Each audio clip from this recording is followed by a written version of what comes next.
शेतकरी आणि साप यांची गोष्ट तुम्ही तर नक्की ऐका। शेतकरी आणि साप यांची गोष्ट बघूया आपण। शेतकऱ्याने तर नक्कीच ऐका।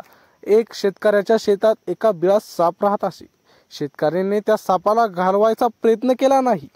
दोघेही शांतीपूर्वक शेतात वावरत असत। एकदा चुकून शेतकऱ्याच्या मुलाचा सापावर पाय पडला आणि सापाने पटकन त्याला चावले। दुर्दैवाने मुलाचा मृत्यू झाला। शेतकऱ्याचा राग अनावर झाला। तो कुऱ्हाड घेऊन सापाच्या मागे लागला आणि वार करत सुटला। सापाने काही वार चुकवले, पण शेवटी एक वार बसला आणि सापाची शेपूट तुटली। शेतकरी थकून निघून गेला। काही दिवसांनी शेतकऱ्याने सापाशी मैत्री करून पुन्हा शांतता आणण्याचा प्रयत्न केला।